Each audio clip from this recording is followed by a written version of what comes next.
지난해 1년 동안 전 세계에서 판매된 자동차 수는 8,601만 대. 이 중에서 1,083만 대를 판매한 독일의 폭스바겐 그룹이 세계 1위입니다. 2위는 르노-닛산 연합으로 1,082만 대, 토요타는 1,056만 대로 3위를 차지했네요. 폭스바겐 그룹이 보유한 브랜드로는 폭스바겐, 아우디, 벤틀리, 람보르기니, 포르쉐 등이 있고요. 기업 가치는 현재 100조 원에 육박합니다. 세계 1위 자동차 회사라 그런지 투자하는 스케일도 레벨이 다르네요. 지난해 1년 동안 전 세계에서 판매된 모든 회사들의 전기차는 총 126만 대로 절반 이상이 중국에서 팔렸습니다. 그런데 폭스바겐은 이보다 20배 더 많은 2200만 대의 전기차를 앞으로 10년 안에 판매할 것이라 선언하였습니다.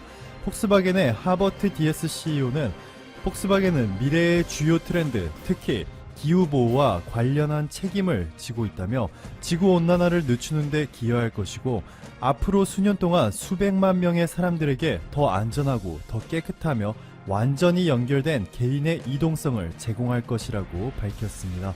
그러면서 향후 10년 동안 70개의 새로운 전기차 모델들을 통해서 2200만 대를 판매할 것이라 전하면서 자신들이 사용한 배터리를 어느 기업으로부터 공급받을지 공개하였습니다. 폭스바겐이 선정한 회사는 총 5개인데요. 한국의 3대 배터리 회사죠. LG화학, 삼성 SDI, SK이노베이션이 모두 포함되었고 스위스의 노스볼트와 중국의 CLTL사까지 채택되었습니다. 자, 이게 얼마나 대단한 것이냐면요. 여기 글로벌 전기차 배터리 시장 점유율을 보시면 중국이 절반 이상을 차지했고 한국은 11%에 불과합니다. 상위 10개 회사 중에서 1, 3, 7, 10위가 중국 기업들이고 2, 5, 8위가 일본 기업들이죠. 한국의 LG, 삼성, SK는 4위, 6위, 9위씩을 기록하였습니다. 세계 1위인 중국의 CATL을 제외하면 중국 기업들은 어느 곳도 폭스바겐의 선택을 받지 못했습니다. 일본의 기업들은 단 한 곳도 선택받지 못하였는데요. 특히 파나소닉은 후보에도 오르지 못하였습니다. 파나소닉이 만들고 있는 배터리는 원통형 배터리라고 해서 이 독일 차들은 쓰지 않고 있고요. 미국의 테슬라가 주로 사용하고 있습니다. 파나소닉은 세계 전기차 1위인 테슬라에게 이 독점으로 배터리를 공급해 왔는데 이마저도 LG화학에 뺏기면서 처참하게 무너지고 있죠. 이와 관련한 자세한 내용은 제가 3주 전에 업로드한 이 영상을 통해서 확인하시면 좋을 것 같습니다. 영상 아래 링크도 남겨 놓을게요.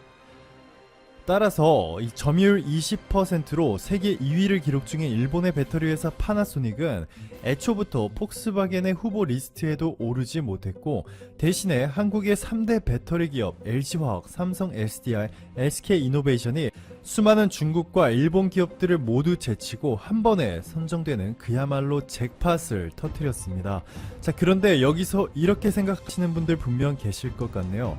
분명히 제목에서는 한국 기업들에게 올인하였다고 했는데 폭스바겐이 선택한 5개 기업 중 3개가 한국이면 100%는 아니지 않나? 라고 말이죠. 선택은 5개 회사를 하였지만 최소 앞으로 5년 동안은 한국 회사 3개에 올인할 것이 맞습니다. 지금부터 그 이유를 바로 설명드릴게요. 폭스바겐이 선택한 스웨덴의 노스볼트는 당장에 생산이 불가능하죠. 여기 폭스바겐이 공식 발표한 자료를 보시면 폭스바겐과 노스볼트가 50%씩 투자해서 이온 배터리 생산을 위한 합작 법인을 만들었다. 2020년부터 생산 공장을 만들기 시작할 것이고 2023년 말 혹은 2024년 초부터 생산을 시작할 예정이다. 스웨덴의 노스볼트는 5년 동안은 단 한 개의 배터리도 만들지 못한다는 것이죠. 자, 그러면 앞으로 5년간 한국의 삼성, LG, SK 그리고 중국의 CLTL이 폭스바겐이 실제로 사용하게 될 배터리를 공급할 것이라는 소리인데 중국의 CATL은 현재 중국에만 배터리셀 공장이 있고 해외에는 없습니다. 독일에 하나 짓기로 했는데 2025년부터 가동이 가능한 것으로 6년 뒤에나 생산이 가능하다는 것이죠. 따라서 CATL의 배터리는 중국 시장에 판매되는 폭스바겐에만 탑재될 가능성이 매우 높을 것이라 예상이 되고 있는데요. 여기 중국에서 판매되고 있는 전기차 순위를 보시면 중국 전기차 브랜드들이 휩쓸고 있고 폭스바겐 모델이 여기 하나 있기는 한데 완전 전기차 모델도 아니고 하이브리드 모델입니다. 중국을 제외한 나머지 핵심 지역은 모두 한국 기업들이 맡게 될 것으로 전해졌습니다. 우선 가장 빠른 성장이 예상되는 유럽에서는 LG화학과 삼성 SDI가 폭스바겐의 배터리를 공급하고 미국에서는 SK이노베이션이 주요 공급사가 될 것으로 알려졌습니다. 그런데 여기서 폭스바겐의 미하엘 요스트 제품 전략 총괄이 이런 발언을 합니다. 우리가 5개 공급사를 선정한 것은 안정적인 배터리 수급 차원이고 앞으로 지역별 배터리 공급 라인이 아니라 안정적인 수급과 성능 위주로 배터리를 공급받게 될 것이다.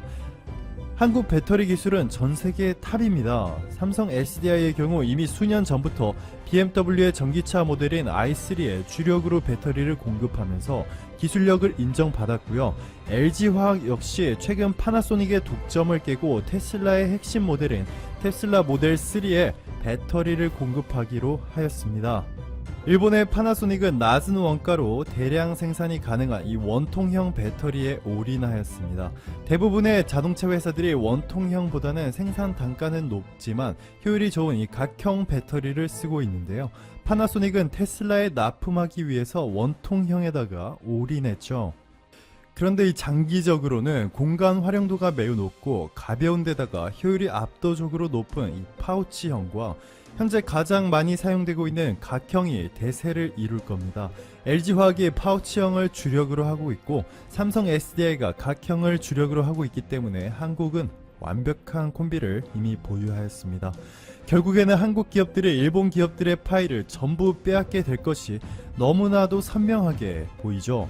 토요타가 같은 일본 기업 도와주겠다고 최근 파나소닉의 원통형 배터리를 쓸 것이라 발표하였는데 이것은 뭐 같이 죽겠다는 것이죠. 효율성, 공간 활용도, 무게 등 거의 모든 측면에서 우수한 각형을 쓰다가 한 단계 후퇴된 파나소닉의 원통형 배터리를 사용한다는 것은 도무지 좋게 해석할 수가 없을 것 같네요. 더군다나 영화 아이언맨의 실제 모델이기도 한 테슬라 CEO 앨런 머스크는 올해 4월 자신의 트윗을 통해 파나소닉의 생산 속도는 느리다면서 다른 업체로부터 배터리를 대신 공급받는 것 이외에는 선택의 여지가 없다고 공개적으로 비판하였습니다. 또한 테슬라는 파나소닉의 생산 속도를 현재 1.5배 수준으로 끌어올리지 못한다면 더 이상 추가로 투자하지 않겠다고 전했죠. 테슬라 덕분에 클 수 있었던 파나소닉에게 절체절명의 위기가 찾아온 것입니다. 반면에 한국 배터리 기업들은 정말 탄탄한 성장을 보여주고 있습니다. 2017년 LG화학 5위, 삼성 SDI 7위, SK이노베이션은 탑10에 끼지도 못하였는데 올해 5월 이렇게까지 성장하였네요. LG화학과 삼성 SDI가 한 단계씩 상승하였고 SK이노베이션도 9위로 진입하였죠. 또한 현재 보시는 이 통계 수치가 LG화학이 테슬라 모델 3에 배터리를 공급하기로 한 것과 이번에 폭스바겐이 삼성과 SK를 채택한 것을 반영하기 이전입니다. 중국의 비아디는 LG화학에 조만간 따라잡힐 것 같고 삼성 SDI와 SK이노베이션도 무난하게 5위 안으로 진입이 가능할 것 같네요. 미국 포틀랜드에 본사를 둔 글로벌 시장 조사 업체죠. 얼라이트 마켓 리서치에 따르면 전기차 배터리 시장은 매년 평균 17.2%씩 성장하여 2025년에는 100조 원 규모로 확대됩니다. 자동차 세계 최강국인 독일 기업이 한국의 배터리 3대 기업 LG화학, 삼성 SDI, SK이노베이션의 기술력과 가격 경쟁력을 높이 평가해 점점 사용량을 늘리고 있는 데다가 업계 1위인 미국의 테슬라까지 LG화학 배터리를 채택하는 등 이와 같은 스피드대로라면 결국에는 한국과 중국의 양강 구도로 글로벌 배터리 시장을 반반씩 나눠먹게 될 가능성이 매우 높아 보이네요. 기술력과 가격 경쟁력만 고려한다면 한국이 전 세계 전기차 배터리 시장을 독점할 수도 있겠지만 지금 보시는 것처럼 전 세계 총 전기차 판매 중에서 60% 이상이 중국에서 팔렸죠. 중국 정부가 다른 어느 국가들보다 더 적극적으로 전기차 상용화를 위해서 높은 보조금과 환경 규제를 시행하고 있는 데다가 외국 자동차 기업들이 중국에서 사업을 제대로 하려면 중국 기업들과 공동으로 합작 법인을 세우지 않으면 거의 불가능하기 때문에 아쉽지만 한국과 중국 기업들이 앞으로 글로벌 전기차 배터리 시장을 나눠 먹어야 할 것 같습니다. 추천 한번 정중히 부탁드리면서 시작해 보겠습니다. 오늘도 중소기업을 응원합니다 시간인데요. 뉴파워 플라즈마란 기업에 대해서 한번 이야기해 보도록 하겠습니다. 매출액이 2019년 기준으로 한 600억 정도 되는 말 그대로 중소기업이죠. 시총이 한 1200억 정도 되고요. 자, 이 기업은 19년도 실적을 보면 완전 좀 소위 개판이라고 할 수가 있습니다. 17년에 1000억이던 매출이 18년에 700억을 찍더니 19년에 한 600억까지 떨어졌는데 매출만 떨어졌으면 다행인데 순이익률도 8%대까지 추락합니다. 자, 그럼 이 기업은 이대로 계속 추락하고 망하냐? 아닙니다. 많은 사람들이 2020년 이 기업의 턴어라운드에 주목을 하고 있고 때문에 가입자분의 이 관심 기업이기도 한 것 같습니다. 사이클 산업에 속한 이 설비 기업들이 공통적인 특징을 가지고 있는 면모이기도 하죠. 이 기업은 93년에 처음 설립이 돼서 16년에 코스닥에 올라온 플라즈마 클리닝 장비 이 생산 업체인데요. 이게 반도체에도 쓰이고 디스플레이도 쓰이고 합니다만 반도체 쪽은 많이 익숙하니까 오늘은 디스플레이 쪽에 한번 집중해서 이야기를 해볼까 합니다. 원래 이게 18년 말이나 아니면 19년 정도의 턴어라운드 할 예정으로 많은 사람들이 기대를 했는데 이게 좀 미뤄졌어요. 중국 디스플레이 업체들이나 한국 디스플레이 업체들의 투자가 조금 지연된 영향이 큽니다. 지금은 다들 아시는 전 세계적인 이슈로 모든 기업이 어려움을 겪고 있지만 그 전을 제가 한번 보면 이 기업이 작년 한 8월쯤 저점을 찍고 갑자기 이 기업의 분위기가 상승하거든요. 물론 스마트머니들의 턴어라운드 기대감도 주가의 펀더멘털로 작용했지만 한 가지 포인트가 바로 도우인시스라는 기업의 지분을 어느 정도 가지고 있기 때문인데, 자, 그럼 이 도우인시스라는 기업이 뭐냐 하면 삼성의 폴더블 폰에 무려 7년간 독점 계약을 맺은 상당히 기술력이 있는 업체입니다. 사실 이 도우인시스는 삼성이 가지고 있는 업체 수준으로 지금 지분율이 삼성 디스플레이의 지분율이 커요. 이게 약간 테마식으로 엮이면서 상승이 나온 거죠. 그럼 도우인시스라는 업체에 대해서도 한번은 짚고 가야겠죠. 도드는 라디오에서 전해드린 바 있지만 삼성의 Z 플립에는 CPI 필름 대신 UTG 울트라 싱글래스 필름이라고 초방막형 유리죠. UTG가 들어가는데 그것을 만드는 회사가 이 도우인시스인 거고 가공하는 회사죠. 삼성 디스플레이가 도우인시스와 독점 계약을 맺은 것이죠. 삼성이 이 회사를 얼마나 중요하게 생각하느냐를 보면 최근에 지분율을 무려 48%까지 늘리기도 했습니다. 사실상 이 회사의 중요성에 대해서 아주 높이 평가를 한 거고 이 회사랑 쭉 가겠다 요런 어떤 포인트가 또 보이는 부분이죠. 이는 이 Z 플립의 성공과 매우 연관성이 깊은 이야기고 뉴파워 플라즈마가 도우인시스의 지분을 한 9% 정도 가지고 있으니까 향후 도우인시스의 성장 과실을 꽤나 챙기지 않을까라는 시장의 기대감이 지금 작용을 하는 거죠. UTG에 관해서는 제가 또 할 말이 많긴 하지만 이번 녹음물은 뉴파워 플라즈마에 대한 내용이니까 도우인시스에 대한 내용은 요 정도만 하고 본업에 대해서 이야기를 해보죠. 이 기업이 16년도만 해도 LG, 삼성 그리고 대만이나 중국 디스플레이 업체들 이 정도 부류로 수요가 굴러갔는데 17년에 애가 왜 매출이 급증했냐를 보면 물론 반도체도 있지만 삼성 디스플레이의 소형 OLED 투자 수혜가 아주 컸습니다. 그리고 18년도 19년도 매출이 조금 아쉬웠는데 이 부분에서 중국향 매출은 그래도 대만까지 쳐가지고요 나름 탄탄했습니다. 클리닝 시스템 부분은 18년까지 성장세를 지속했고 19년도 매출도 17년도보단 나았고요. RF 쪽은 지속적인 성장세를 지금 구가하고 있고 물론 내수가 좀 못 받쳐줬는데 수출 쪽이 계속 성장세를 지속하고 있다. 이 부분이 포인트고 이번에 삼성이랑 LG에서 좋은 소식도 나오고 있죠. 자, 수출을 국가별로 쪼개보면 대만 쪽의 매출이 상당합니다. 중국보단 좀 대만 위주예요. 클리닝 시스템에서 사실상 90%의 매출이 대만에서 일어난다 정도로 보시면 되고 즉 주식적으로는 언제가 싸다 비싸다까지 제가 당연히 판단할 수는 없지만 기업으로 보면 분명히 이번 연도 영업이익이나 당기순이익 분명히 개선이 이루어질 것 같다라고 볼 수 있고, 부채 비율도 원래 2015년에 50%였어요. 부채 비율이 50%도 뭐 제조기업이라고 치면 뭐 건전하다, 뭐 아니면 평범하다 이렇게 볼 수 있는데, 현재 11% 수준입니다. 사실상 무차입 경영인 거죠. 그럼 이 회사의 어떤 관점을 어떻게 봐야 되냐 하면, 사실 이 반도체 디스플레이 분야에 있는 많은 기업들이 그렇지만 이 기업도 비슷합니다. 사이클 기업이에요. 2019년까지는 디스플레이 사이클이 안 좋았지만 이번 연도는 괜찮다라고 접근을 할 수가 있는 거죠. 이런 사이클 기업은 장기적 우상향을 하냐가 첫 번째 포인트인데, 그 포인트는 수출 증가율에 밀접한 관련이 있어요. 물론 우리나라 삼성 디스플레이, LG 디스플레이가 아주 압도적인 세계적인 기술력을 가지고 있지만, 거기에만 의존하는 기업들은, 국내 기업들이니까 저가 장비를 납품하면서 삼성이랑 LG에만 의존을 한다 이러면 그 사이클을 너무 심하게 타서 진짜 적자 찍을 때는 제대로 찍습니다. 근데 이제 수출 증가율이 꾸준히 받쳐주면 중국 애들은 거의 뭐 장비 투자에 있어서는 사이클을 무시하고 정부 보조금으로 후려치거든요. 그러니까 이 수출 증가율의 지속적인 성장성이 밀접한 또 관련이 하나 있고요. 그 다음에 사이클 그 자체를 또 아예 안 읽으면 안 되겠죠. 어차피 국내가 지금은 기술력이나 장비 캐파나 이런 게 최대 수준이기 때문에, 특히나 OLED 쪽에서는요. 사이클 자체를 읽는 데는 역시 국내 디스플레이 사이클을 보고 설비 투자 시점 같은 것을 어느 정도 고찰할 필요가 있다, 이렇게 볼 수 있을 것 같습니다. ELP라는 기업의 분석을 요청해 주셨던 이제 가입자분이 다른 기업을 뉴파워 플라즈마라는 기업도 요청을 해 주신 건데, 이 두 기업이 사이클상 비슷한 관점에서 해석이 가능하다라고 볼 수 있어요.